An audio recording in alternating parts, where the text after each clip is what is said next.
and members of the government fraternity turn out in their numbers in order to pay their final respect to former JLP councillor Christopher Townsend.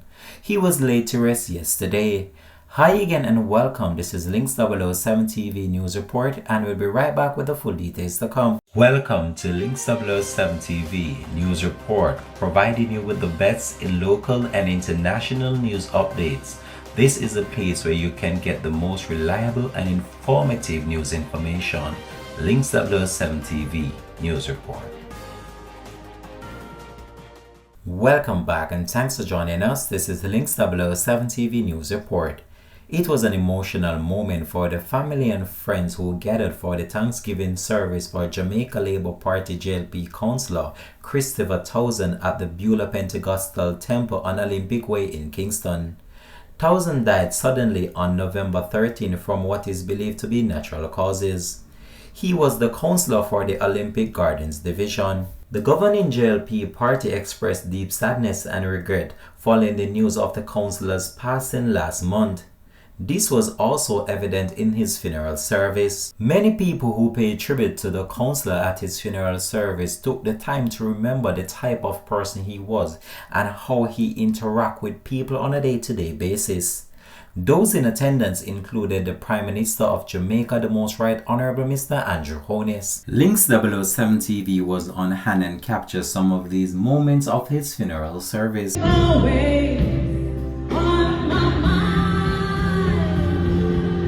Oh, hallelujah, someday, oh, glory, oh, hallelujah, hallelujah, hallelujah, oh, heaven, something sweeter all the time,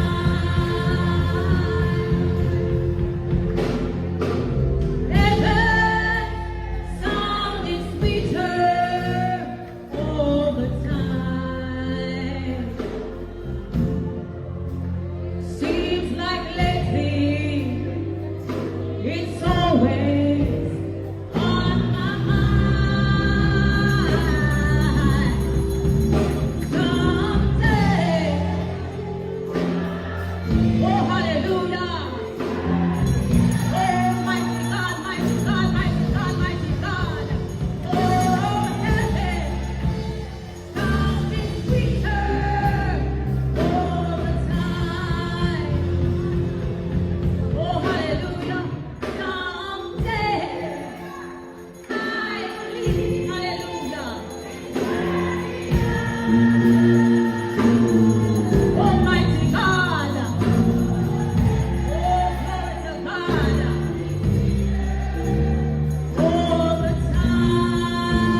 Praise God. I pause to acknowledge the presence of our Prime Minister, the Honourable Andrew Holness. Praise God.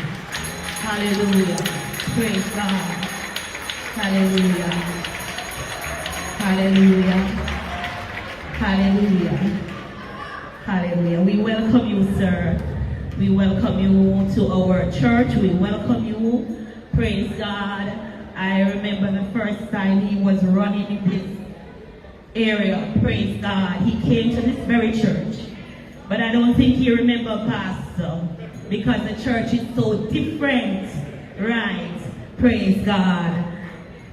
Praise God. Coming to us now is the Honorable Desmond Mackenzie with his Welcome as well, sir. Praise God with his greeting and his tribute, followed by Mr. Hill, the town clerk, representing the mayor of Kingston.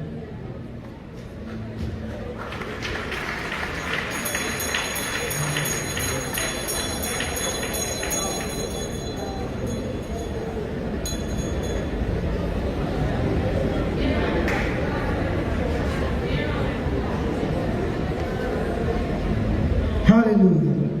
Good afternoon, church. Good afternoon, church. Let me, first of all, on behalf of the Jamaica Labour Party, here in Council 1, thank the church for facilitating this service of Thanksgiving in honor of an outstanding Jamaican. I want to thank the clergy. I want to thank the people of West Central St. Andrew, and especially the Olympic Division for the support that you have been giving to the family of your beloved councillor, Councillor Townsend. Ladies and gentlemen, we are gathered here today not to mourn, but we are here to celebrate life and to remember a good man, an outstanding man, a decent politician. That was what Councillor Townsend was.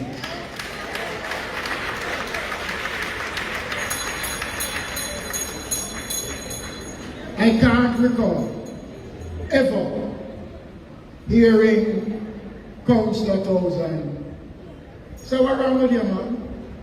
I've never heard that. As a matter of fact, I've never heard him speak for 5 minutes. And there is no one, living or dead, can say that when he was alive, he was disrespectful, he was rude. He was an honest, a true, a great, great Jamaican.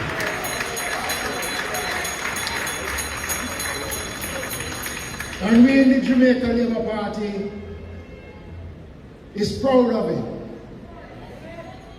because he developed real friendship with members of the opposing party in the cases. And they are here today to honor and to pay their respect to an outstanding, a great labor right. You can say that for the first time, a great labor right.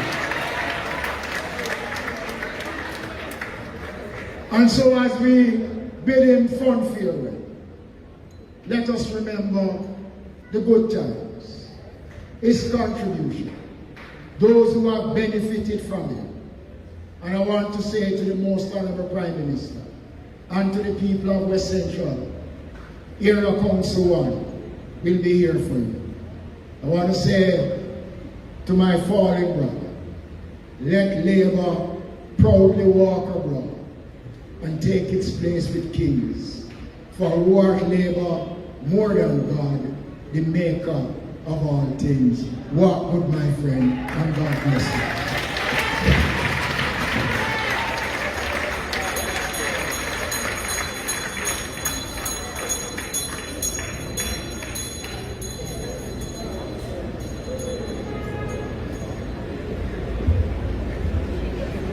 Officiating Bishop, Most Honorable Prime Minister, Dr. the Honorable Andrew Michael Holness,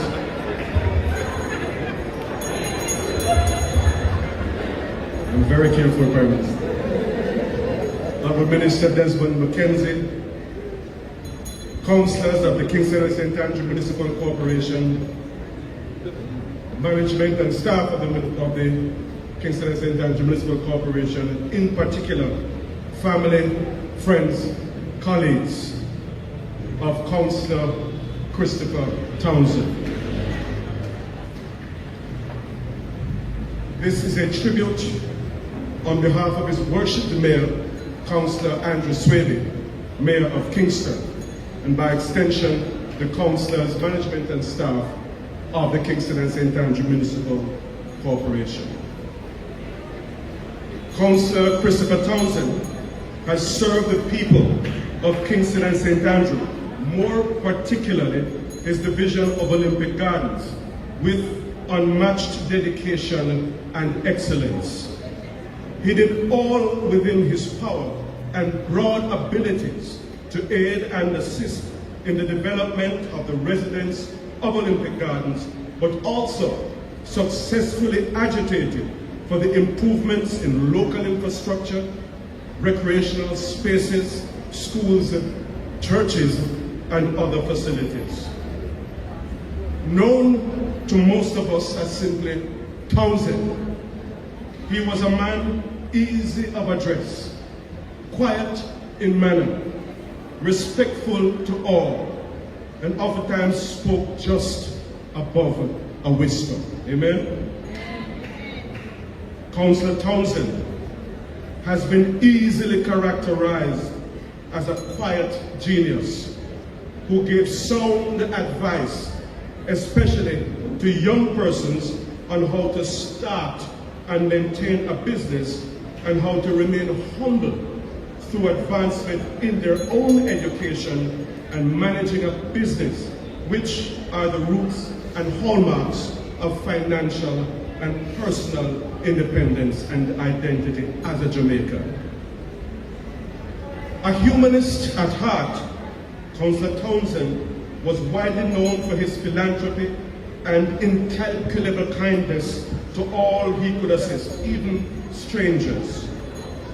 In council, he steadily and consistently applied his knowledge and assiduity in his role as part of the policy-making arm of the KCMC. He truly, yet quietly, devoted himself to playing his part in addressing the wide and varied complexities that are attendant to and which characterize municipal governance and management. He was a diligent person in his attendance as a councillor at council and participated in the committees to which he was assigned. A demure problem solver who focused mainly on the irreversible advancement of the citizens of his beloved division. He was seen as a stalwart, a legend, a point of reference of what a true, hardworking, conscientious, selfless, and uplifting political representative ought to be. His commitment to service is unmatched, and he has indeed left an indelible mark of excellence on the KCMC. He has laid a path of success simply by being who he was and what he stood for. Now, as we have gathered in this solemn assembly in celebration of his life and what he meant to so many of us, we shall always remember him with fondness. His legacy, his life, the illustrious yet modest person that he was. Church, a light has now gone from the KCMC. We, the grateful members of the elected officials, management and staff, shall always hail and hold in the highest esteem our Councillor Christopher Townsend, a colleague, brother, father figure, and friend. May the Lord, our Father, welcome him into eternal life, where weeping and sorrow shall be no more, but rather joy, peace, happiness, and the love of God, which is beyond human understanding. May his soul rest in peace, and light perpetual shine on him. Amen.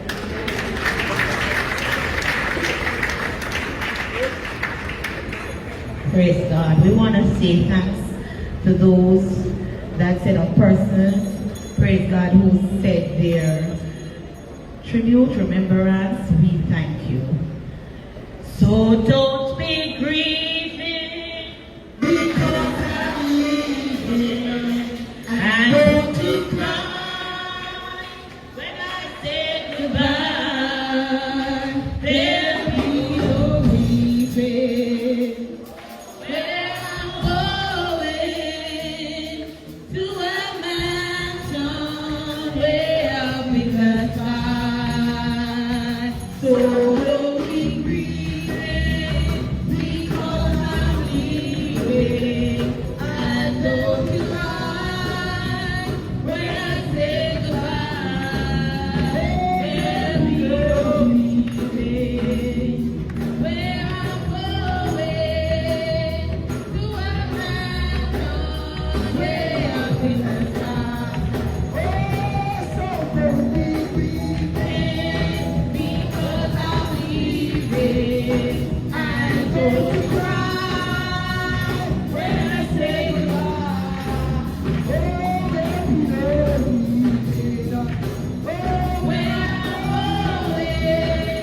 to the mansion way up in the sky. Don't you miss me?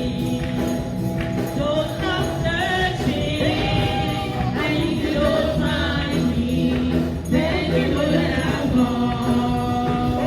And if you don't hear from me, don't stop knocking on my door. I'll be gone in the twinkling of an eye. Oh, if you miss me, don't stop searching, and if you don't find me, then you know that I'm gone. And if you don't hear from me, don't stop knocking on my door. I'll be gone in the twinkling of an eye.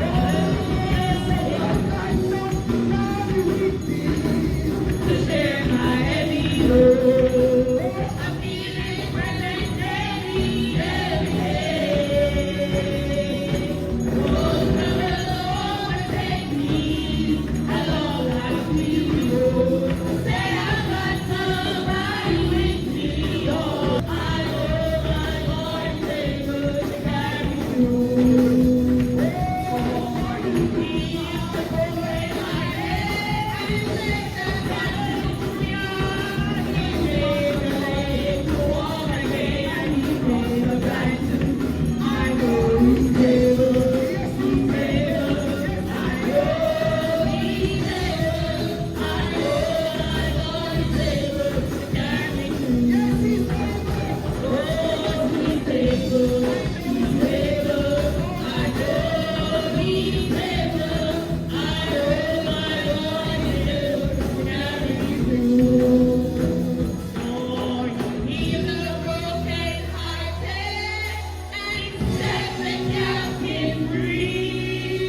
He made the lame to walk again, and He caused the blind to see. I know He's able. He's able. I know He's able. I know my Lord is able to carry me through. Hallelujah. Hallelujah. Hallelujah. Praise God. I know we are in a sending home service for Mr. Townsend, but you can shout. You are alive. You're not lying in that casket this morning. Let me hear the church say hallelujah. Shout unto God. Praise God. Hallelujah. Praise God. Coming to us at this time with his tribute. Could you all stand? Praise God and welcome our Prime Minister, the Honorable Andrew Holmes. Praise God. You can come, sir.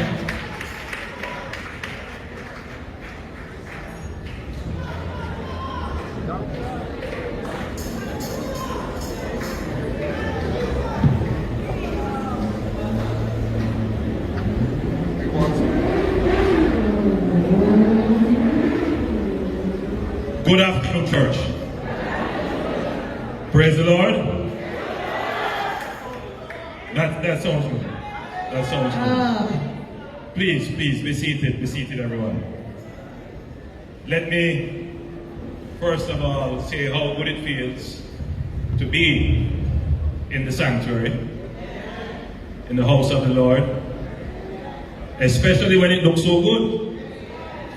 Let me commend the executive clergy, the leadership of the church, for taking care of the sanctuary like this. You're perfectly right. I almost did not recognize it. It means that you should issue an invitation for me to come again.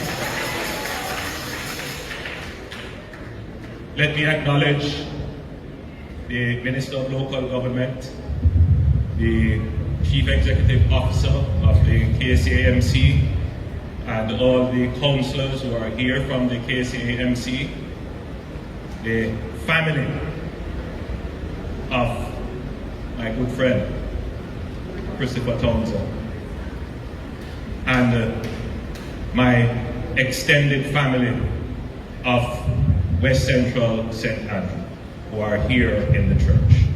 Good afternoon. There are a few words that I would want to leave with you in tribute to Townsend, as we call him. And the first set of words come from Ephesians chapter 4, verse 32. It says, "Be kind and compassionate to one another, forgiving each other, just as in Christ God forgave you." Would you say that this?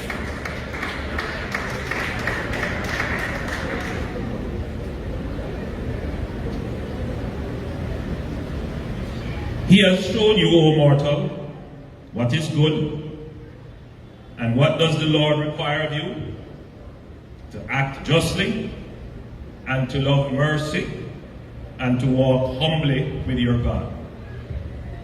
I am moved by this because somehow this also describes Christopher's character.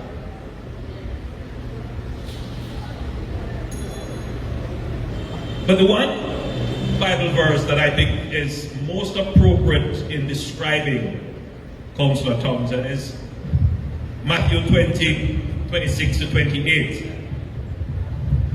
"Whoever wants to become great among you must be your servant. And whoever wants to be first must be your slave. Just as the Son of Man did not come to be served, but to serve, and to give his life as ransom for many." All of these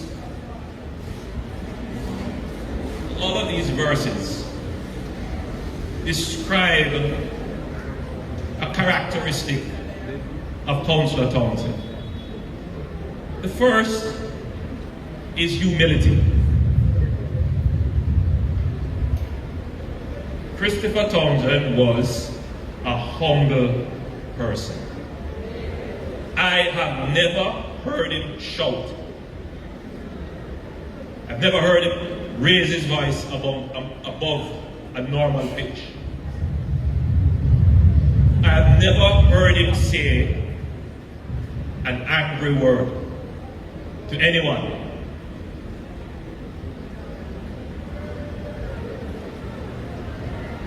The other characteristic of Townsend is that he was kind.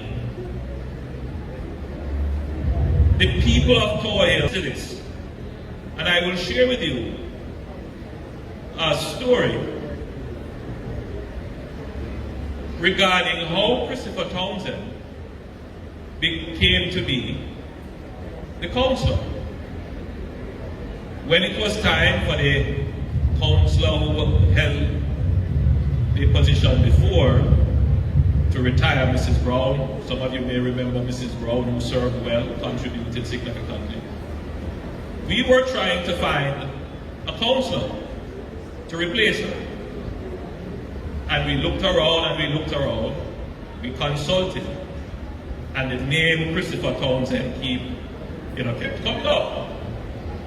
And I tried to inquire, why was he so popular? Why was he so liked? And when we did our assessment, what everyone said was that Townsend was kind. Kind. If you ask him for something, even if he doesn't have it, he's going to try to find how he can assist. He was a local businessman. He was in the area. He came from the people. He understood the issues of the people. People came to his business place almost daily for help.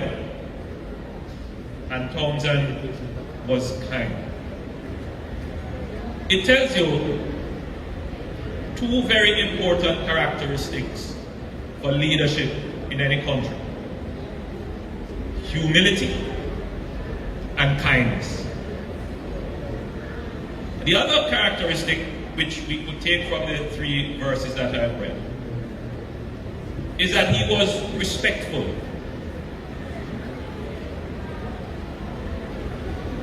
I have never heard of him disrespecting anyone. That is not a part of his DNA. So let's look at it. Humility, kindness, and being respectful.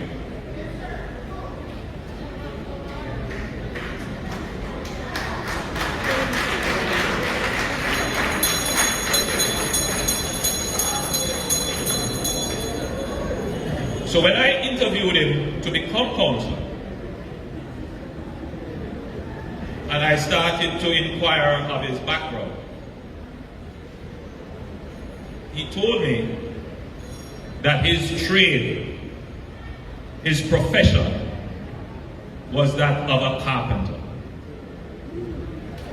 I don't think many persons knew this. Yes, he was a carpenter. And he showed me his hand. Some of you will recall that one of his fingers was broken, another little crooked shape. And I inquired of him, how did that happen? And he told me it happened in a carpentry accident. Again, who else was a carpenter?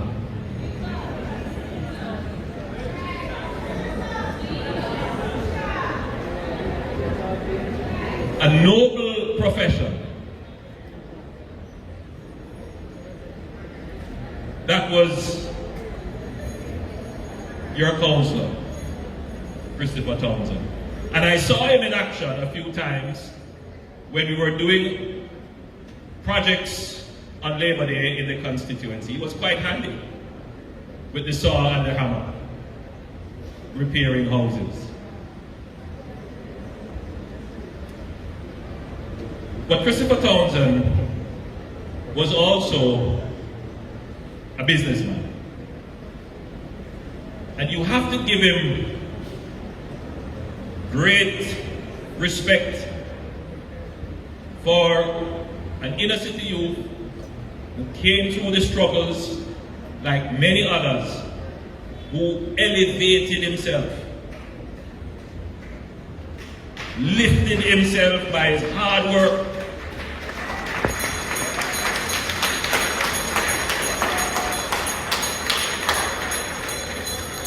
and established himself as a transport operator in this area. In fact, how he came to my attention is that he was the one who would bring to my attention issues relating to transport operators in the area. He took a leadership role in organizing the transport operators in the area. So I want to pay tribute today to someone who you can identify with. He came from the bowels of the community. He went through the struggles that all of you here went through. He experienced the difficult times of the community. He never left the community. He sought to establish himself in the community. And whatever he gained from his own efforts, he was kind in sharing with the people. He was respectful of the people. And though he may have rose economically, he never lost his humility.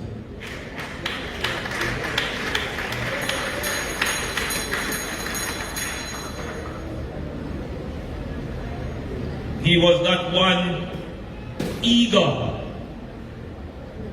to get acclamation and to have grandiose approval.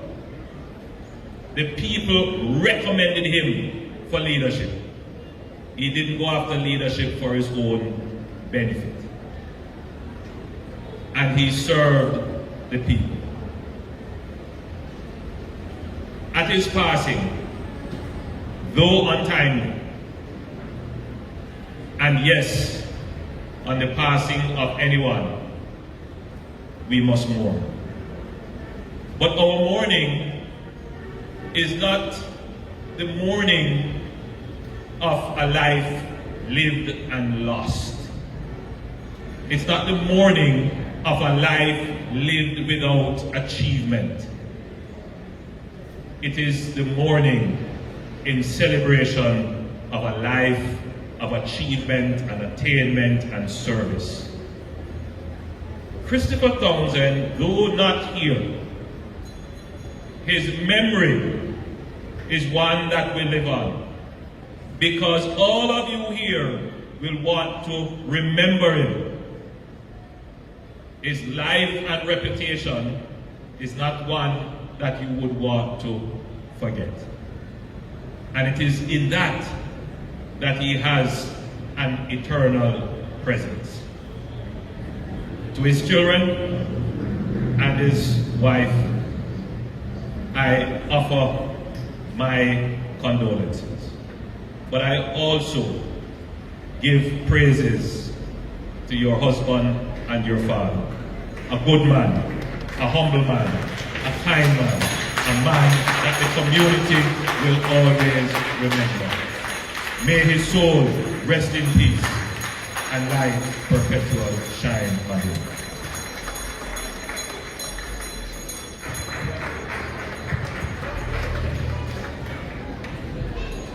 Thank you, Prime Minister Holness. Thank you so much. Praise God. At this time, we're going to collect an offering. Praise God. And I'm going to ask us to sing from our program, Goodness of God. That's the offering hymn, Goodness of God. We're going to ask our tech persons to put it on the screen. Goodness of God. I love you, Lord, for your mercy never failed me. All my days I've been held in your hands. From the moment that I wake up until I lay my head, I will sing of the goodness of God.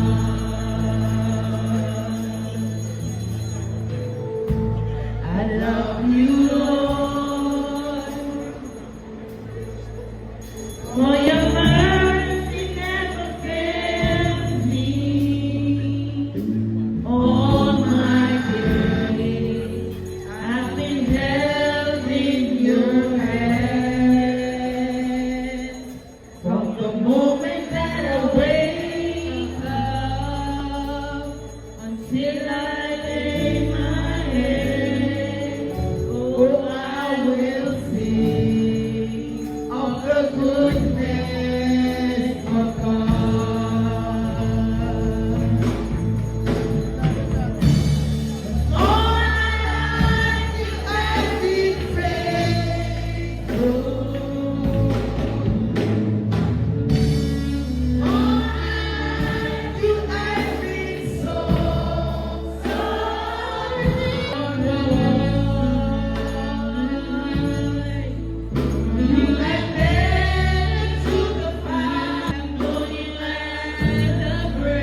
Bless the name of the Lord, everybody. Bless the name of the Lord. Close your eyes, mighty. There is no God like you. We exalt you, we extol you, we adore you, we lift up your name. We thank you for your presence with us today, God. And we give you all honor and all glory. We pray your blessing upon the offering, mighty God, as it be collected. I pray, God, you continue to bless your people that we may be have to give. Bless the name of the Lord. We continue to lean upon you, the everlasting arm. Bless us individually, collectively, in the name of the Lord. Praise God. You may be seated. Praise God. I'm going to ask that time is against us. And so the next set of tributes, I'm going to ask you to be kind. Praise God. Praise God. Be kind. Praise God with the time. Praise God. So I'm going to ask Iona Townsend, sister of the deceased. Then Tamar Morris will be followed. And Danny Gale and Kelvin Hall. You'll come in that order. Iona, Tamar and company, Danny and Kelvin.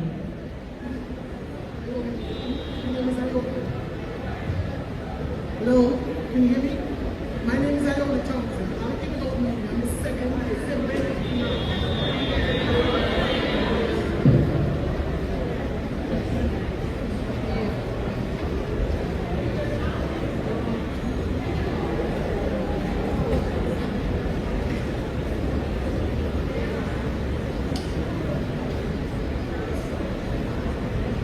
Okay, all right. Okay, my name is Iona Townsend. I'm the second sibling of 9 children, Julius said. And I just want to read a small scripture to you right now, show you that a good name is better than death. A good name is better than death, than good oil, and the day of one death is better than the day of birth. Junior has a good name. I see everyone love him, and he's a very lovable person.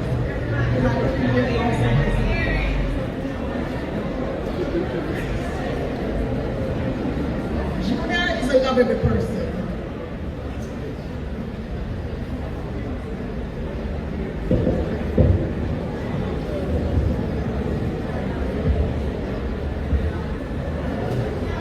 Okay, all right. Okay.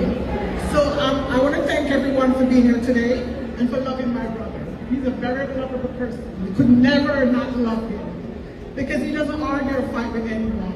And a lot of that came from my father. My father was a lovable person. My father loved politics. I'm trying to purge it out of my blood also because I love him. But we grew up like that, okay? And I want to say good afternoon to everyone.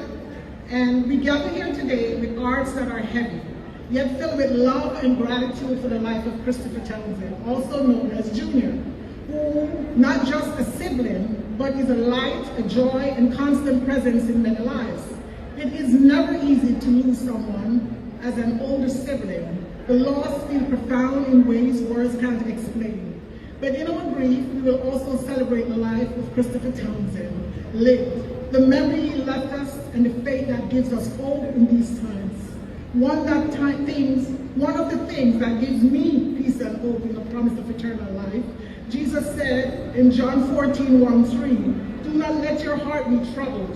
You believe in God, believe also in me. My Father's house has many rooms, and if there were not so, would I have told you that I am going there to prepare a place for you. And if I go and prepare a place for you, I will come back and take you to be with me, so that you may also be where I am." I hold on to this promise, believing that Junior is resting peacefully and is not in any pain throughout, although our hearts are pained. Out of 9 siblings, Junior's been the baby.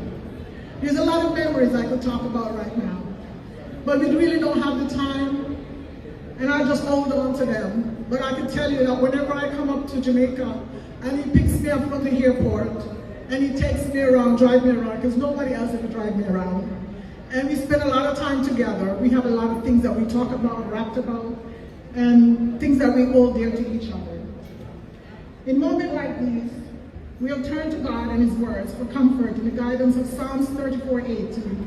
Remind us that Jehovah Lord is the Lord is close to the brokenhearted and save those that who are crushed in spirit. Today we learn on this promise, knowing that God is near, walking with us through the valley of pain and loss. Ecclesiastes 3:1-2 tells us, "To everything there is a season and a time for every purpose under heaven, a time to be born and a time to die." While we wish Junior could have had more time, we trust that God planned, even when it is difficult to understand. Junior time with us, though too brief, was filled with meaning, love, and his legacy will continue to inspire throughout the lives that he touched. As we continue to look forward, let us honor Junior by living the lives that reflects the hard work, the love, the joy he brought to us. No matter the trouble faced in life, you can always look to Junior for a smile. Let us carry this memory in our heart and let it guide us to be kinder, more compassionate, more grateful to each moment we share with one another. To my beloved Junior, you will always be my brother. I will always carry you in my memory every day. I find comfort in knowing that one day we will see you again. And I finish with a scripture in Revelation 21. And it says, "With this I heard a loud voice, and from the throne they say, look, the tent of God is with mankind, and he will reside with them, and they will be his people, and God will wipe out every tears from their eyes, and death will be no more, nor with mourning." Excuse me.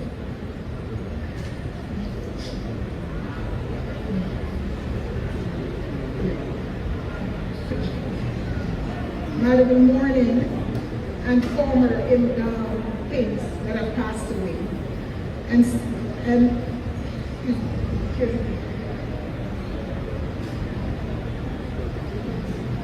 And the one seated on the throne said, "Look, I am making all things new." Also he says, "Write these words are faithful and true." So we have a promise from God that death will be no more one day. And we're looking forward to that. And I'm looking forward to see my brother again. Thank you.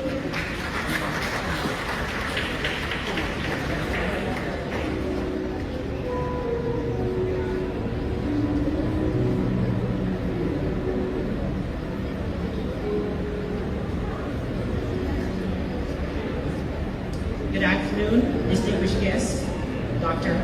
Hollis, thank you. My name is Tamar Morris, and I am Christopher Uncle Junior Townsend's first and eldest niece. And I'm here to share memories of my uncle. We're 6 years apart, and I love my uncle. And I always like to say, our Townsend blood gives us many lives, because like Dr. Holmes stated earlier, that he had injuries and accidents, but he also had near-death situations. When he was 16 or 17 years old, he fell off a moving truck and he was in the hospital for many, many months. But he survived. And that's why we are here, to celebrate his wonderfulness, his kindness, his love that is so hard. I'm standing here and I'm trembling because I did not believe I would be standing here today doing this memorial for him. However, if you guys, I don't have anything else to say because you guys have shown up and shown out from our uncle.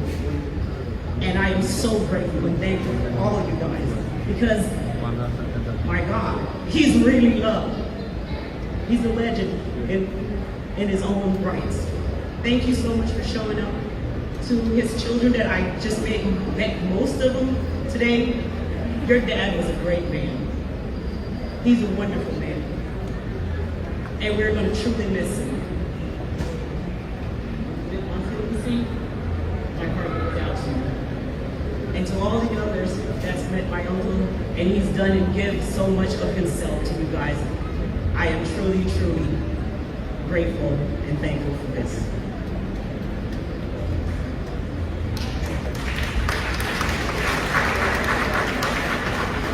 Hi, my name is Olivia Hay, and I'm also Christopher Townsend's niece. Christopher Townsend was born to Cecil Gloria Townsend on June 9, 1969, exactly 1 year and 1 day after my mother, making him the 9th and final child of the family. To the world, he was many things: a son, a brother, a husband, a father, a businessman, a boss, a counselor, and a devoted member of his community. To me, he was my Uncle Junior. Family.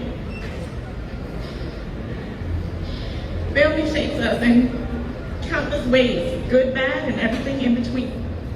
To our family, we each contribute to one another's lives in ways we may recognize and in ways we may never fully understand. But one thing is certain, family is not a choice. It is one of God's most concrete plans, binding us together by blood, not by chance, but by destiny. To be a Townsend means to carry a strong personality, an undeniable trait in all of us. We're built with a strong will, pride, resilience, some stubbornness. My Uncle Junior, as the baby of the family, I'm sure it was nothing short of a mission to hold his own amongst the siblings. But this is one of the many things that I'm sure ultimately shaped him into the man he became. Growing up, I often visited Jamaica, and Uncle Junior always made sure I was comfortable and taken care of when I was around him, even if it meant making sure that I could eat what I wanted at a very unreasonable hour. It meant the world, even though to some it may have seemed like a small gesture. His caring ways and generous nature always shone through. He was one of the most giving people I've ever known, always looking out for others and ensuring that their well-being even before his own. It brought him joy, and I believe he felt it was the greater part of his life's purpose. I will always remember Uncle Junior as a man who was both serious and lighthearted. While he was deeply serious about life, work, and family, I often picture him with that infectious smile of his. A smile that would inevitably break through, no matter how serious he tried to appear. My lasting memory of him will always include that signature smile. Standing here today is a testament to how family continues to shape us, even after they're gone. If I am standing here reading this to you all, it means that I braved through and I was able to get it done. Uncle Junior, because of you, I'm taking a pivotal step in your life, in my life, in your honor. This moment will be yet another way you have contributed to shaping and guiding me, even in your absence. I love you for all the ways you helped me become the person I am yesterday, today, and even tomorrow. The many contributions you made to the world, big and small, will live on as your legacy. You worked so hard in life, and now it's time for you to rest. You'll forever be in my heart.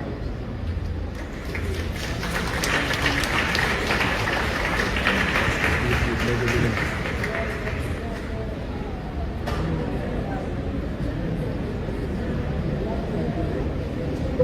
afternoon, all well-wishers and friends. Oh, what a day, what a day. Today is the 7th of December, a Sabbath day, when we give a real tribute to a stalwart, Christopher Joseph Townsend. But I would begin by a prayer. Oh Father, you have chosen us out of the world to yourself. And we are a heavenly nation, true living on the earth. We are foreigners to those who do not know you. Our ways from you are foreign, strange, and offensive to them. We are also pilgrims, for this world is not our permanent home. Help us to live for you in the midst of a strange and hostile land, always remembering our true country is above.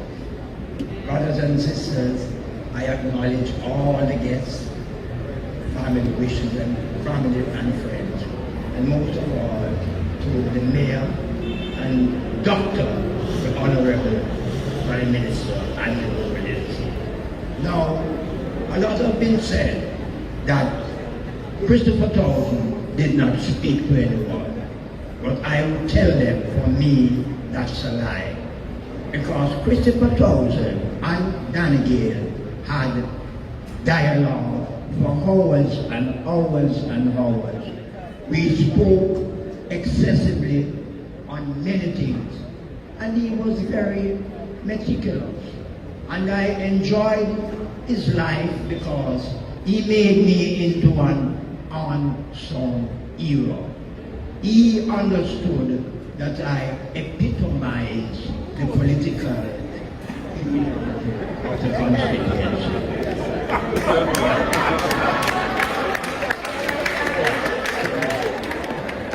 And another thing, Christopher Townsend was very truthful.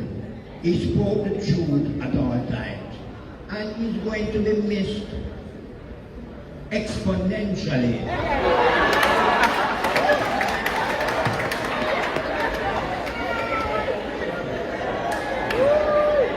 Well, you see, I was educated at the feet of the Gamaliel of Jamaica, the Honorable Edward Phillips Yard.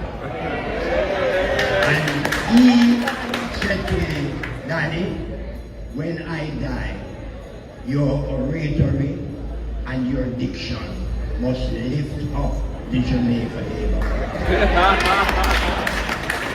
So, brothers and sisters, that's what I will continue to do.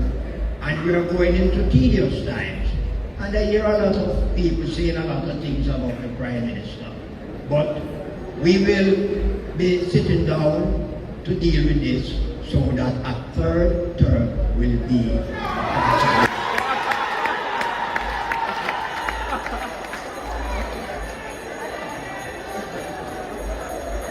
That is not a guess, and that is not a wish, because it will happen, and it will come from Belmont.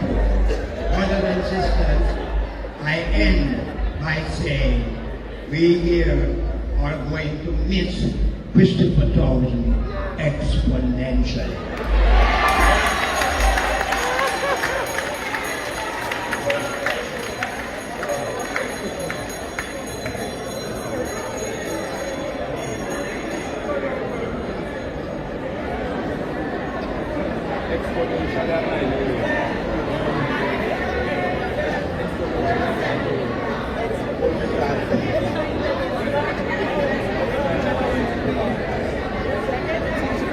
Good afternoon.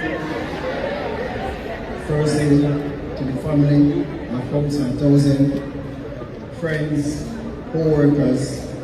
Good afternoon to the parish council. Good afternoon to the Prime Minister, Dr. the Most Honorable Andrew Willis. Also also Minister Mackenzie, Minister of Local Government. Good afternoon, church. Good afternoon, everyone. I would like to recite a specific Bible verse that reminds me very well of my councillor, Christopher Townsend, because I'm from his division, the Olympic Gardens division. Proverbs 17, verse 27 to 20, and it goes like this. He that hath knowledge spareth his words, and a man of understanding is of excellent spirit. Even a fool, when holdeth his peace, is counted wise, and he that shutteth his lips is esteemed a man of understanding. My counsellor was never the first to speak, but he was always the first to listen, and that is the true essence of servant leadership, and that defines my counsellor, Christopher Townsend.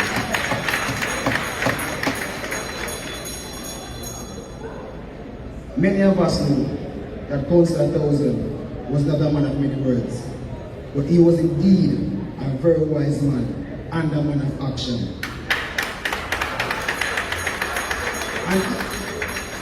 And even so, when he gave his word, he always kept it. And I am sure many of us in here can testify to that. So, my counsellor is like this. It's whenever you check him for a strength or an assistance, he will not tell you no. What he will say is that, come check me Tuesday. But it may very well be 6 to 7 Tuesdays after the original Tuesday. But rest assured, you will get the assistance. He was not just a father to his children, but he was also a father to many young men in the division, and also someone who persons respected, looked up to, and aspired to be. Yes, even I myself aspired to be like my counsellor. I remember when I was much younger, and you know, all I used to hear is Townsend, and I was like, how do you get that name there? Because in my mind it's $1,000, right? And I was like, he must be a rich man. And then after investigating, I found out that he was my counsellor. And you know, me and my friend there would group up, and we find out that he's the man who's responsible for buses, and he have a lot of buses. So we find out how much one bus make per day. And at the time, it was about 25 to 30,000. And my friend would have group up, times it out 25 or 30 times 7 for the week, and they would have times it by 4 for the month, and then it's a good amount for the entire year. So before I even know him, he was motivating me towards something better. For those who doesn't know him, like how I had the honor and privilege to. If you would have seen him, because he's not one to smile a lot, and he doesn't like to take pictures. But if you should see him on a general surface, you would have think he was the roughest and the toughest thing in that town. But when you get to know him on a personal level, he's the kindest and the most gentle soul you may ever come across in your life. You know, sometimes when we go checking for collect documents to assist persons within the division specifically, you know, sometimes he would have lose the documents or lost it, right? Yes. So he would have called me and said, boy, Kelvin, I'm going to take that question off of me because I can't find the document. Just call him, tell him something, and see if he can get it back. I'm saying, all right, I don't say no. And then there were times when he gave me the document, and yes, I also lose the document. And then when I go to him and say, I'm counselor, he must have lost the document to give me. See if he can call him for me and just start it for me. You know what, he will look at me and say, no, Kelvin, you can't do that. And you want the people in bus, and they're counselor. You call them. I'm sorry, I'm a counselor. I don't say really. And a lot of times, also, when we go check in, right on the big stone in his garage beside the bathroom door, we would sit there and talk in length. We would talk about money, We talk about success, politics, and plans to prosper the division. You know what I love about Christopher Townsend the most? Is that he embraces young people. He would be the first one to lend a strength or give an assistance towards any business venture he wanted to start. If Townsend should have had another nickname or alias, it would have been Bust the Youths. Them one day, Bust the Youths.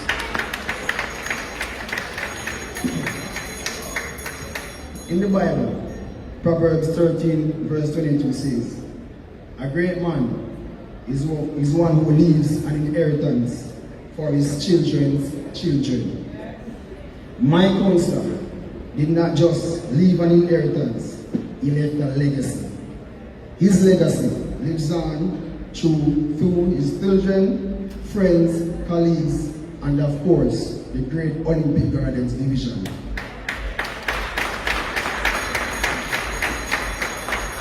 I personally can testify about his legacy. And this is the first time I'm actually going to share this publicly, right? I remember back in 2012, when I was in 11th grade, I needed some assistance to pay for my CXC. At that time, the only person I knew that was closest to Townsend was his son, Papsy, right over here. And, you know, Paps and I are close friends. And, you know, I would have got the Papsy and he would assist me as he ready to pay for those CXC. And of course, I did well. But why do I share this? I share this because it exemplifies the type of man his father was. The type of man his father truly was someone to give a hand, and Papsy saw that, and he carried that legacy.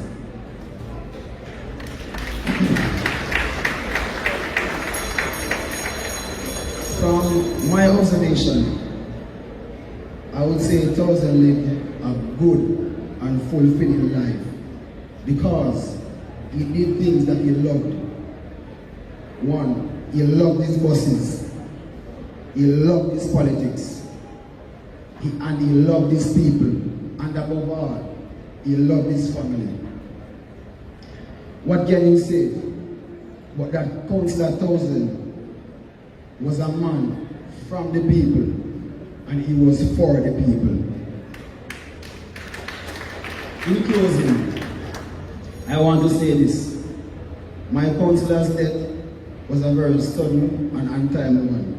It took everyone here by surprise. But I know if he had the chance to say his last words to his people, it would have been, show, never right. May the sailors be in peace. Amen. Amen.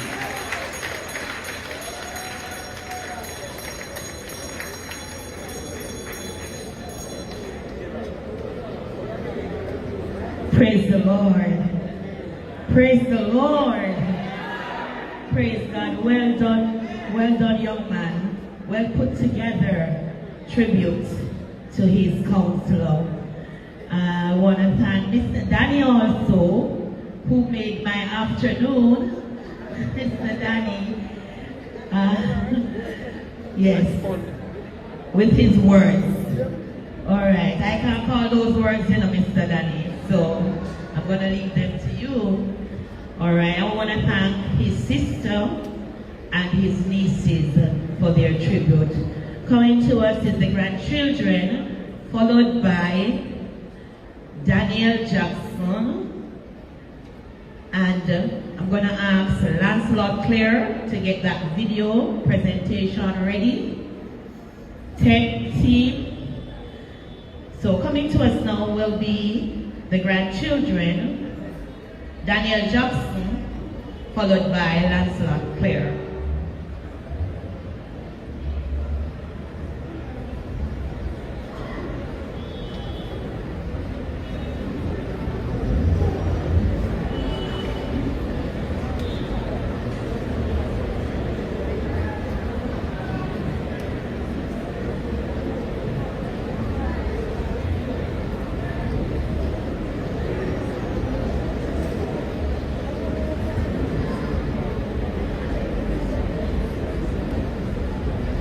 grandfather's hands. With hands of strength, you toiled each day, building dreams in your steadfast way.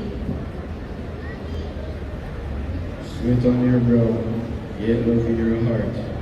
For us, you're a family, you're never apart.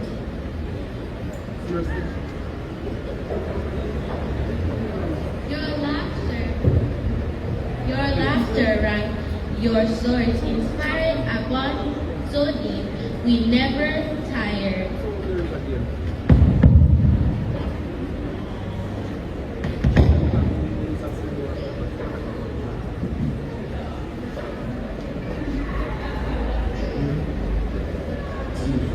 Grandfather, good day. Grandfather, dear you love, grandfather, a hardworking soul, our greatest pride.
I tell you, Jamaica got talent. Where's that young man that did the saxophonist? Bless you. He has great talent. And didn't he show up tonight? This afternoon he showed up. God bless you. God bless you. And we also want to hail Mrs. Townsend. Right. She's a strong woman, We women are very strong. And you know why she's so strong? She has a strong bond here. Our Dr. Pamela Gray, our pastor's wife, is her sister. And also, Sister Christine Green. Where are you, Sister Christine? Right. Strong woman. And we happen to share the same maiden name, Walker. Right, so we're strong women. And God bless you, God bless you, God bless the family and everybody. At this time, we're gonna call Sister Althea and Popsy to come with Lishay to come with the eulogy.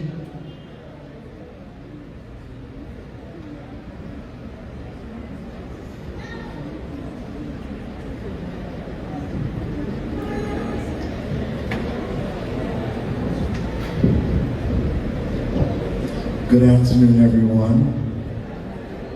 Praise the Lord to everyone. Praise the Lord. I just want to greet our Prime Minister, the Most Honorable Andrew Michael Ones, the Minister of Local Government, Minister Desmond Mackenzie, all distinguished guests, the pastor of this house, my bishop that's here to support me, all you well-wishers, my siblings, friends, greet you all well. Our father, Christopher Joseph Townsend, affectionately known as Dad, Daddy, Grandfather, Junior, Townsend, Bossy, and 1000, was a legend in his own right. He was born on the beautiful day of June 9th, 1969, to Gloria and Cecil Townsend.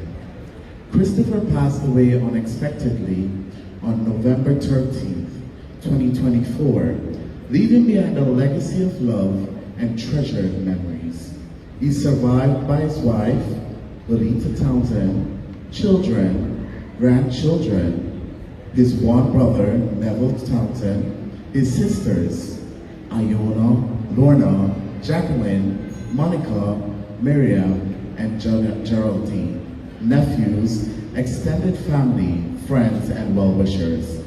The many affectionate nicknames he was given are a testament to the deep love and respect he inspired throughout his life.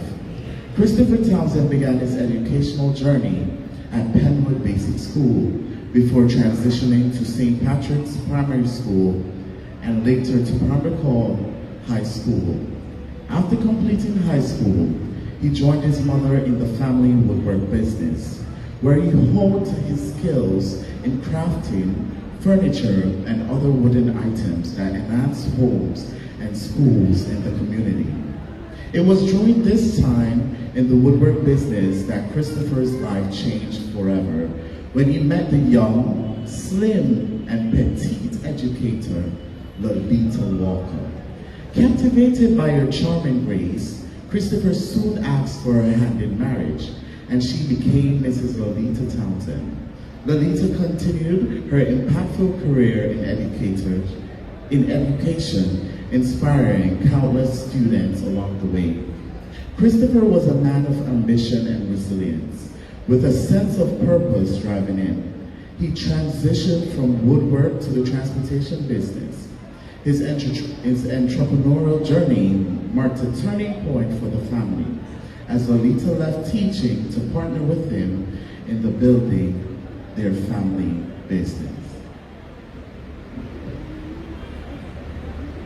One of his earliest achievements in the transportation sector was acquiring a classic diner bus, which operated on the Waterhouse to downtown route. Though the bus tragically caught fire and was destroyed one evening, Christopher's unwavering determination and tenacity shone through. Setbacks were merely stepping stones for him, and he pushed forward undeterred. Over time, he built a fleet of buses and taxis under the known brand name Secret Whisper. It became the talk of the town. Christopher's transportation enterprise provided employment for many Jamaicans across the island, particularly in the parishes of Kingston and St. Andrew. His vision and hard work benefited people of all ages and backgrounds, cementing his legacy as a man who turned challenges into opportunities and uplifted his community. Christopher was a man of generosity and community spirit, never keeping the rewards of his thriving transportation business to himself.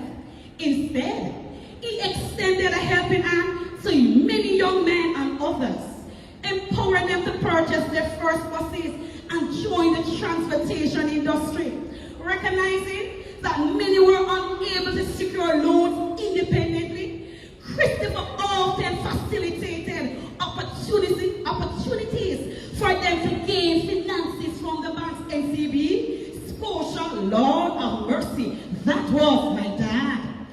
Thanks to his support, some of these individuals are here today and are still active, with some continuing in the transportation sector and others branching out into new adventures.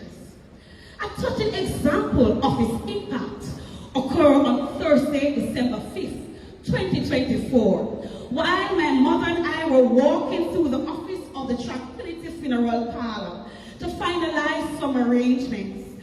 A man approached my mother, introducing himself and saying, "I know you, but you might not remember me."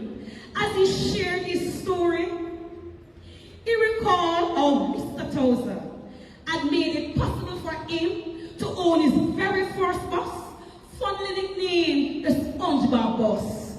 With visible emotion, he expressed disbelief that Mr. Townsend was gone, ending with the words, "I'll see you on Saturday." Christopher's influence reached beyond his family, touching the lives of countless individuals. Christopher was a father figure to many, even those who were not his biological children.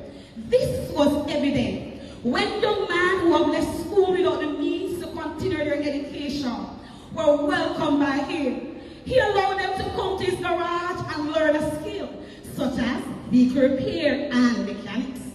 Some of them later went on to pursue further education at our trust, while others choose to continue with the trade or pursue different paths. Christopher's generosity extended beyond his garage. There were children from the community whose parents could not afford to give them lunch money.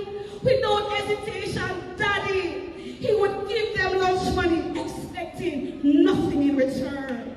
His generosity, his kindness, and his willingness to help others were always evident. And he continued to give selflessly to those in need. One story I still recall is one of my mother shared about a young man who fell on hard times and needed a place to stay. Without hesitation, my daddy offered him shelter at the garage, free of charge, until his family came true. To this day, that young man keeps in touch with our family, a testament to Daddy enduring impact. There were others too, whom we allowed to stay at the garage without any cost until they could stand on their own and create better lives for themselves.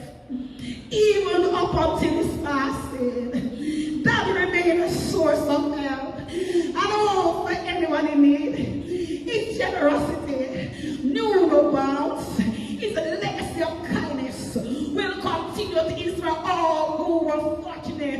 enough to know him. Daddy had an undeniable love for children, a sentiment he expressed through his unwavering commitment to their well-being and success. He often remind me, you are my investment. He lived by those words. Daddy ensured that every one of his children was well cared for, even if it meant sacrificing his own needs.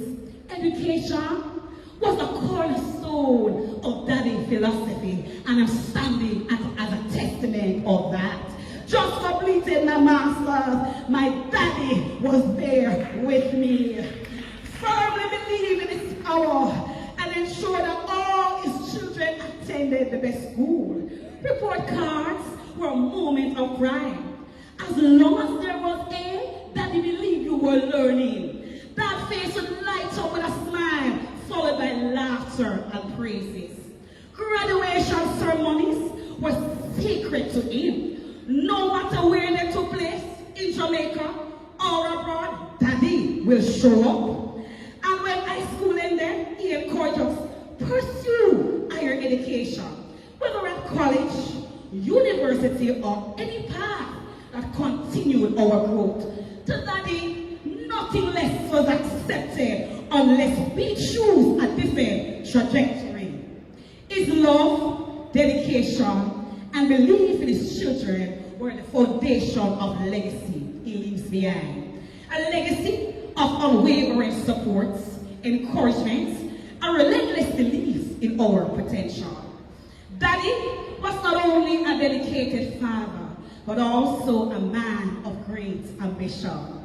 In 2011, he ventured into politics, becoming the best councillor for the Olympic Gardens division in West Central, and there's no other that cannot match that.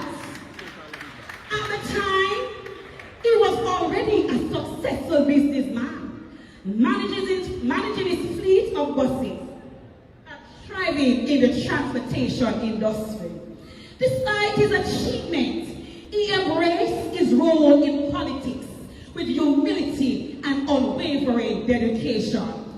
Since stepping into the political arena, Daddy committed himself fully to serving his constituents, earning their admiration and trust. Known for his exceptional listening skill, though not one for grand speeches, he always put people first. His work as a councillor was marked by a genuine passion for augmenting the lives of those in his division. Without bias. Am I biased? No, it's my dad. I can confidently say he was the best councillor to ever grace the seat of Olympic Gardens. He went above and beyond to fulfill his responsibility, setting a standard unmatched by anyone before him. That legacy in the Olympic Gardens division remains unparalleled. A true champion of the people is a cut above the rest. Daddy ventured into politics. He did not keep this newfound path himself. Instead, he became the vehicle that helped to pave the way for Mr. Williams, who became an active member of the JLP. I noticed that things changed for my dad. He encountered some difficult times, but despite the challenges, he was determined to rise again. He worked endlessly toward that goal, never losing the sight of his purpose. Daddy, warmth and charisma left an indelible mark on who knew him, and his memory will forever live on in the hearts of those he touched. This morning, I sat down and I penned a poem for my dad. And this is my poem titled, What a Man. Christopher, Daddy, a legend. You carve a name in history as a man of substance. Record breaker in the transportation industry. A father, not just in title, but living the very essence of fatherhood. A husband, not to the love for Mama Lucy was unwavering. Golden heart, you gave endlessly, even to those who wronged you. A walking calculator, you could never trick Daddy with money. If 10 cents Mr. Daddy could tell you, I don't know where the man get the bread from. But it was masterful. He was masterful in the matters of money. My friend, I shared everything with my father. My dreams, my aspiration, both physical and spiritual. I rubbed his head, I rubbed his belly, and I said, Daddy, you're gonna rise again. Oh yes, handsome as ever. Talking about Christopher, my daddy is a fierce boy. I call him baby face, with the charm to spare. Look at those eyes, Daddy, those are your eyes. Those eyes, that smile, no wonder Mama Lucy was captivated. Cheerleader, he never pursued of my journey. I hear his voice sharing me. Daughter, I believe in you. God-fearing, a man who loves God is on his way. He supported my Christian journey as a young girl. I would lock up in his room and pray. He never come one day and say, you're keeping on my time. Selfless to the core, that he gave until it hurt. Yet somehow he kept giving. Businessman, June 2000, real deal. Provider, I never owe a tuition. Never did they call and say to any of his children that money needed, Daddy will be their winner. He has been reigning. He kept JLP reigning the Olympic Gardens from 2011 until now. That's a winner. They say gone, but not forgotten. But for you, that is not enough, Daddy. I will make sure that your name will not just linger in whispers or hearts. It will be engraved in history. It will immortalize in stories, faces, and achievement. Your face will be on books because you're a legend. I have met many great men, but none with the spirit and the heart God gave you. Daddy, you are cut above the rest.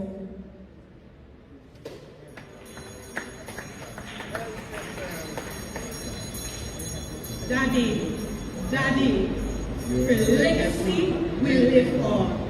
I promise your name will never fade. It will shine as bright and brightly as the love you gave. Daddy, Daddy, Daddy, I love you.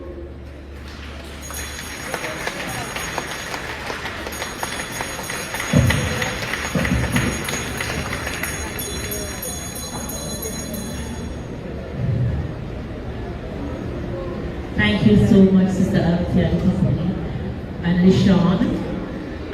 At this time, we want to take the selection by Anastasia Claire.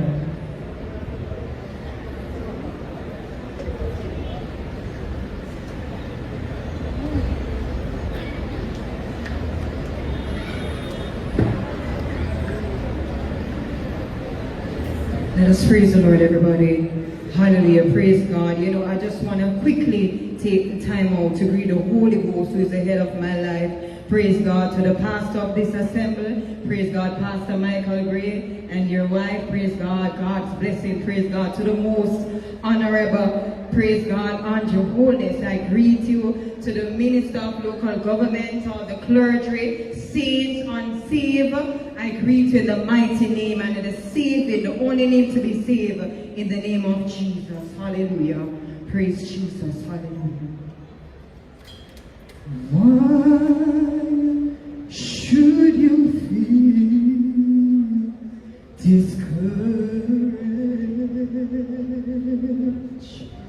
And why should the shadows go? Why should your heart feel lonely and long? For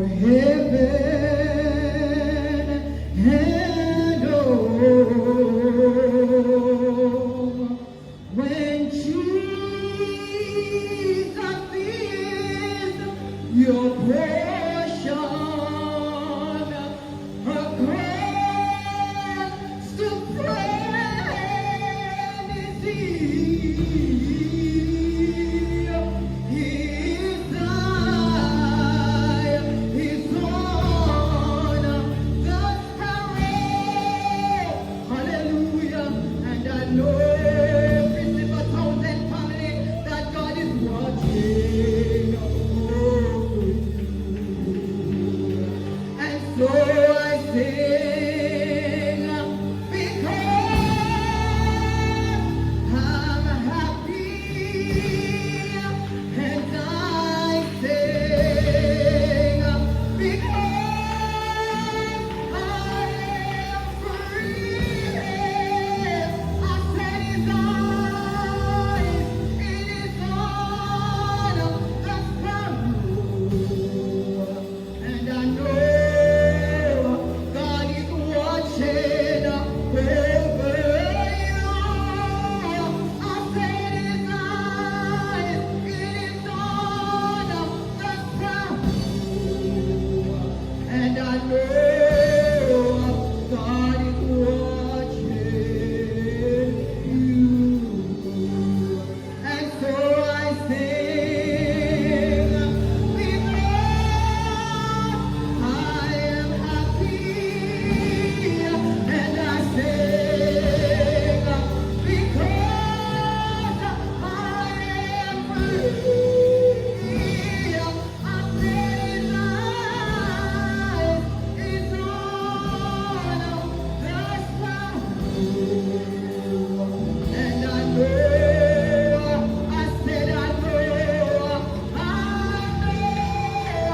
that He watches over you. Hallelujah, hallelujah, church, hallelujah, hallelujah.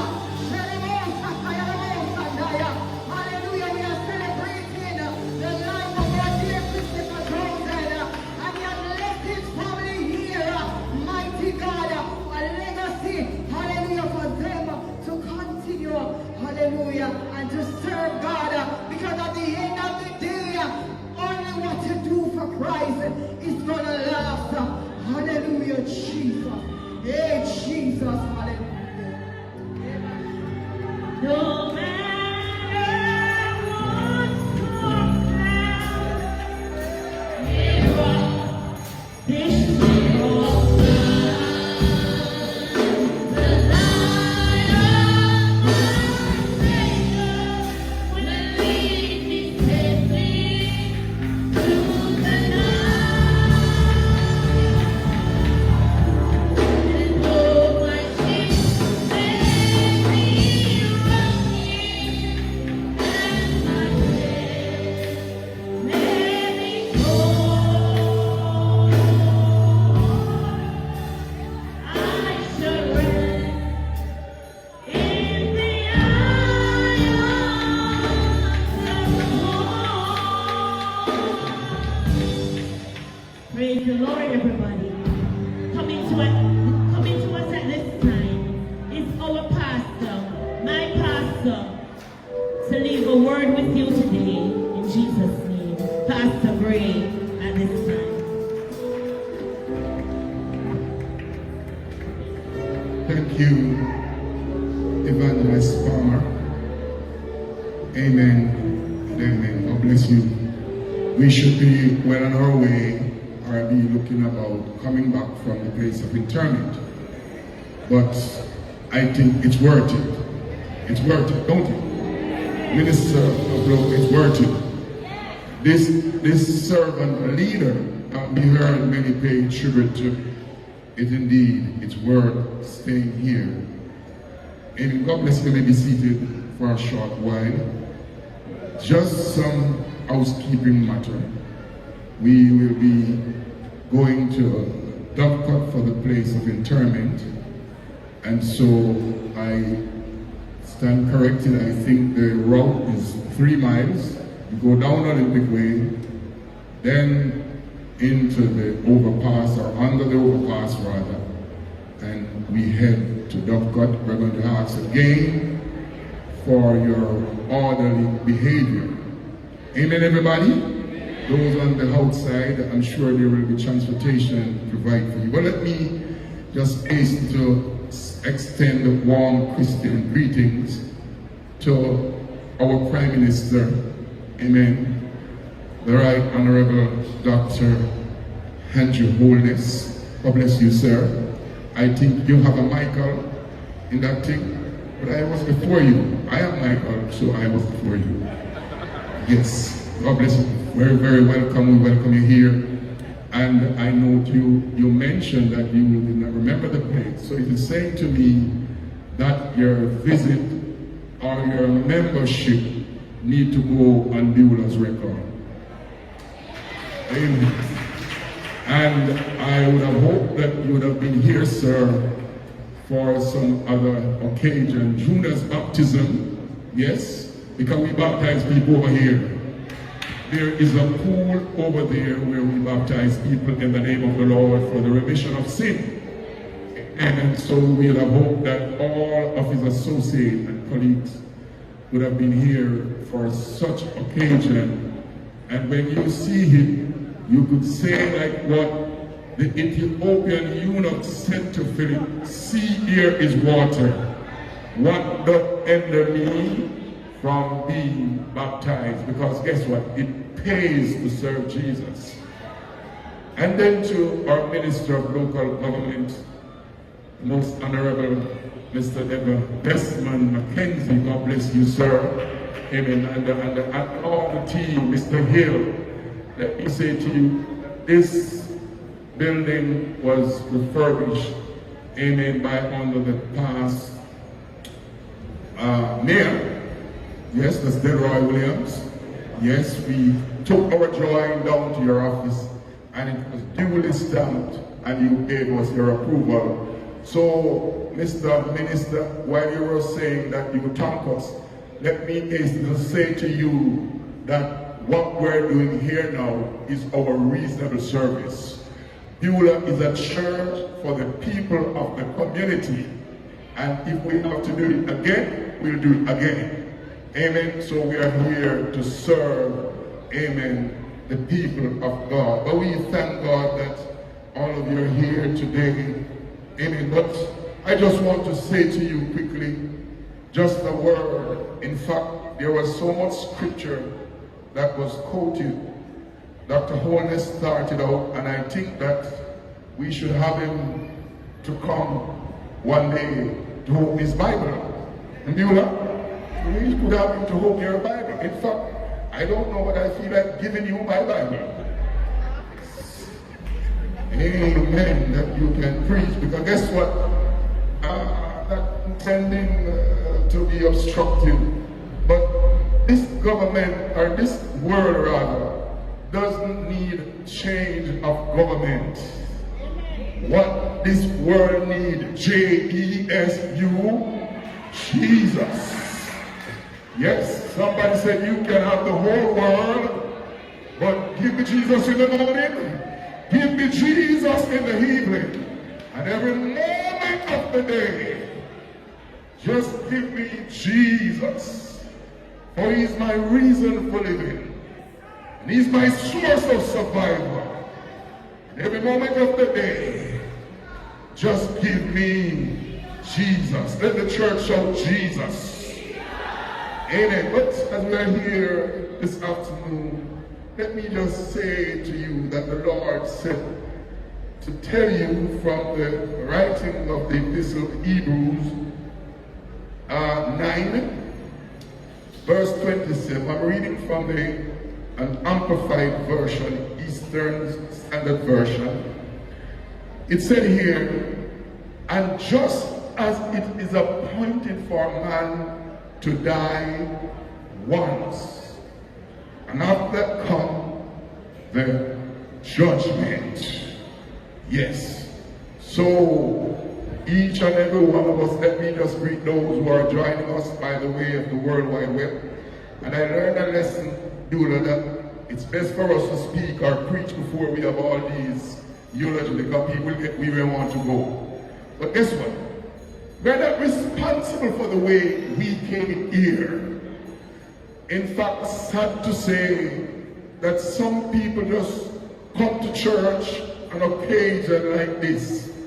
One man described it that you come when you were hatched, and then the next time is when you are matched. That means when you're married. and then another time like this. But it should not. I think I saw my friend, Mr. Superintendent Damian Mandison, on the outside. Good to have you, sir. But it should never be like that. It should never be like that. We were created, the Bible said, in the image of God. Create ye male and female. And when God looked at us, I'm coming down quickly, the Bible said the Lord God in his infinite wisdom, he formed a man from the dust of the earth. Yes, and when men was lying down there on their back, I'm not sure if their hands were at their side above their head, but they were lying down helpless. The Bible told me that the Lord God breathed into man's nostril the breath of life, and man became a living soul. So when God put in us the breath of life, it means that God put a part of himself in us. Because you and I were fearfully and wonderfully made. And so we were created to serve God. But the Bible told me that sin entered into the hearts of man.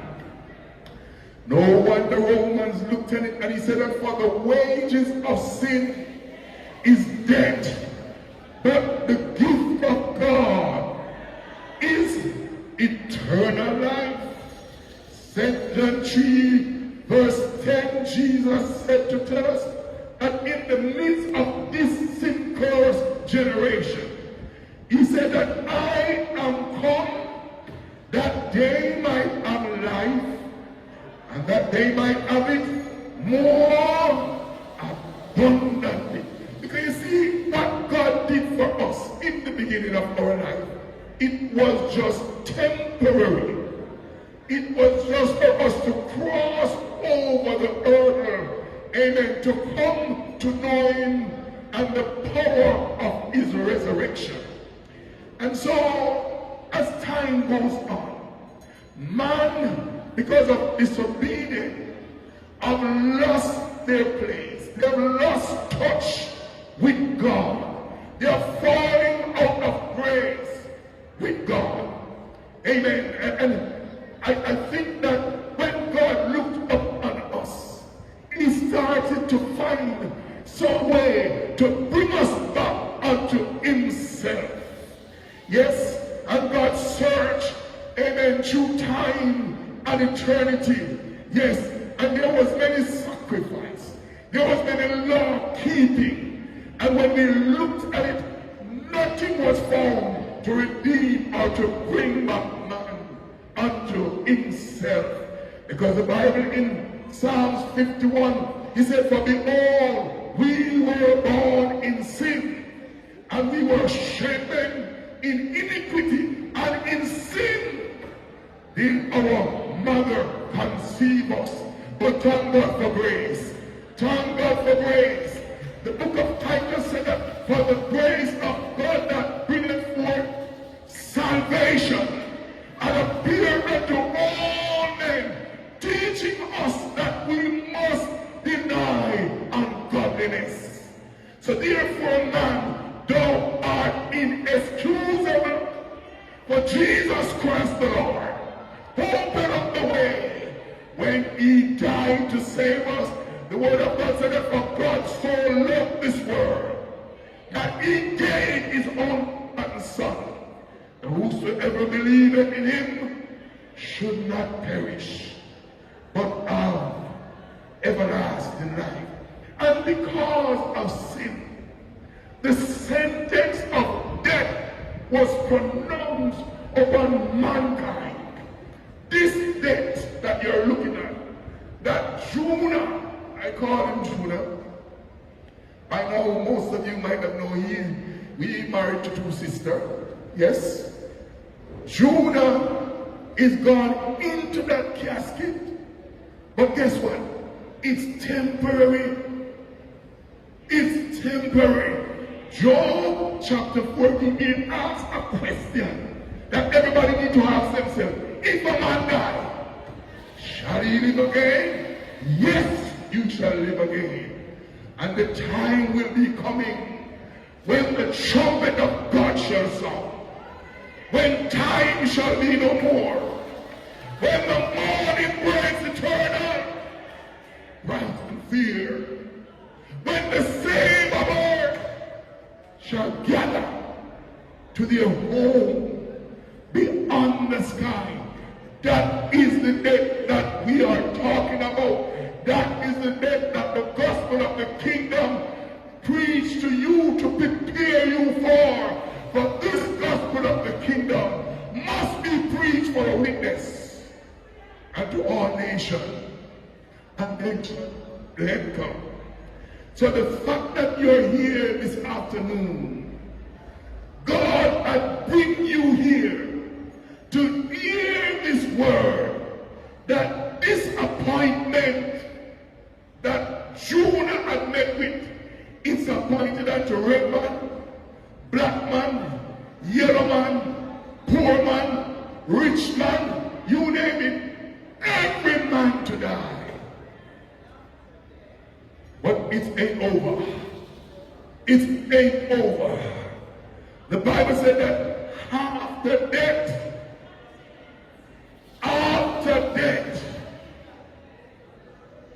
oh my God, here comes the judgment.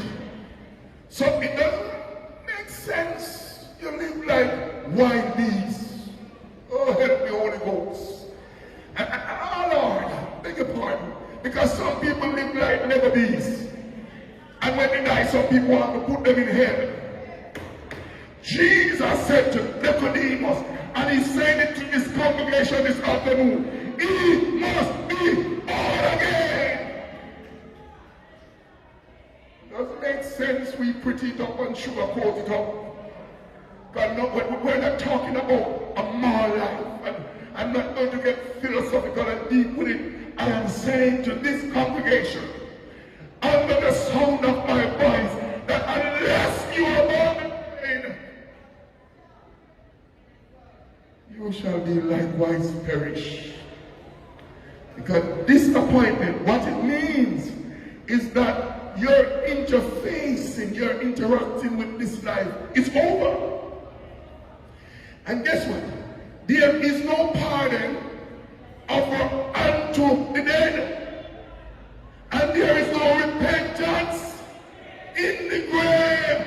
Where the tree falls now, there shall it lie. I know we're soft-hearted, and we would love to say to Jonah, rest in peace. But there is no peace without the Prince of Peace.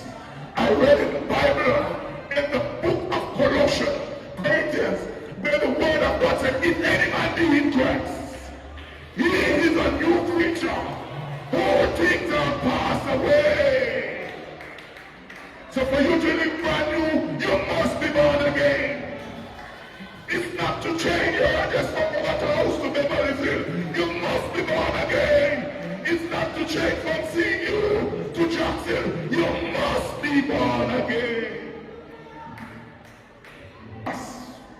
Don't tell me that when you're on your minister, we need to run the country. We need the Holy Ghost. Guess what? We're praying for you. I told one of your MPs the other day, tell the Prime Minister, I am praying for him.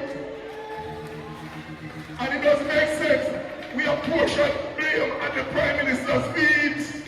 What we need to do and what you need to do, Brother Desmond, when you get into Parliament, tell the nation righteousness will exalt the nation, but sin is a reproach. That's what they need to hear. Hats off. I don't think nobody in this country have enough police friends like me. Yes, I don't think so. But hats off to the police. Hats off to my friend Mr. Mandis in the center and the south. where I work and come to church. Yes, and all the other police officers, your entourage. But guess what? We don't need more police, our God, to perplex and to walk on the street. What we need some persons to just walk down the street and just say, in the name of Jesus, I command you, Satan, in the name of the Lord. I command you, crime and violence, in the name of the Lord Jesus. Drop your weapon. The enemy of the way, Mr. McKenzie, to deposit some spirit among God's people and set them against each other. JLP against PAP, but the devil is a liar. We are going to stand up and declare one Lord, one faith. And that's what this world needs. That's what this world needs. Jesus, let the church of Jesus. Oh God, we don't need no IMF, we need Jesus. Oh God, we don't need to do more crime and violence. We need Jesus. We need Jesus. We need Jesus. And right now there are those who are at the top of death and reaping made in our society. But we plead the blood. I said we plead the blood. We plead the blood. We plead the blood of Jesus over our community, over our neighborhood, over our citizens. In the name of Jesus, we say, let God arise. Katashanda, Atashanda, let God arise. Oh God. And right now, Mr. Andrew, I call you in the name of Jesus. That when you open up your mouth, you can say the blood of Jesus. I'm going to succeed. But that's what we need. We need Jesus. We need Jesus. Oh, Jesus. Let me tell you something. Look and see what is happening. Not just in Jamaica. I was in Florida last week. And brethren, when you look and see what is happening on the street, it is madness. Madness. Some people don't even understand what they are doing. But they say such and such, they must do it. But the devil is a liar. We are going to do Jesus. Is there anybody who want to do it for Jesus? Is there anybody who want to grab your member beside you and say, as for me and my house, as for me and my house, we will. I'm going to concede. But I beg of you, my leader, my prime minister, our prime minister, don't make nobody come impose no ism upon us. Stand your ground. Square your shoulders up. And when we see the little boys, we're going to tell them that they are boys. I preach in America, and I told them, I don't know if they're after me, but nobody's going to get my daughter to call her a boy. Nobody's going to get my son to call him a girl. The devil is a liar. The Bible told me that in Genesis, in the beginning, God created them male and female. So when people want to tell you, come and wash your brain. We are standing with you, Prime Minister, Minister of Local Government, and other ministers. We're in the Buddha, this church. This church. Oh God. One day, I'm a married officer also, but one day I was asked if two men come to me to marry, not in Buddha. I don't hold the door. I raise war. I'm in a Flintstone holy war. When I like them, I said the blood, the blood, the blood.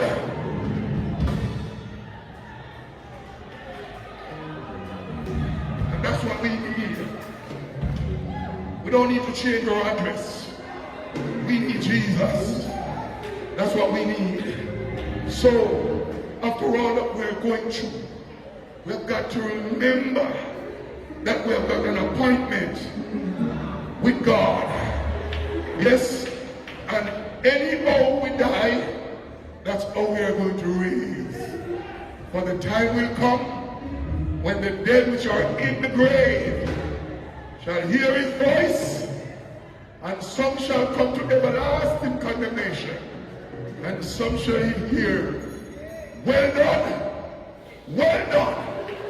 Dr. Oldest, I charge you in the name of Jesus, do what you are doing to the glory of God. And that when you get to your end of your journey, you can say, I, Michael Oldest, have fought a good fight, and I've finished my course, and I've done what Jamaican people is expecting of me to do. And what is it that I will do? Is to love justly, walk righteously, seek peace, and pursue it, because that's the will of God in Christ Jesus concerning you, in the name of Jesus, and for Jesus' sake. Amen. Hallelujah.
We're going to pray for you.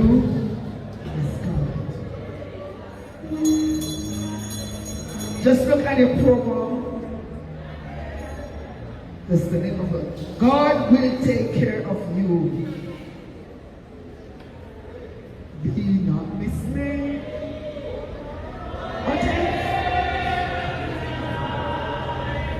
God will take care of you.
We are going to pray at this time for the family.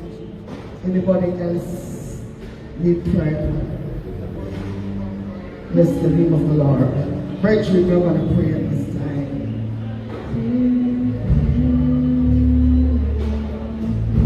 Oh, true every day.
Pastor Paul Dearest to take up her position.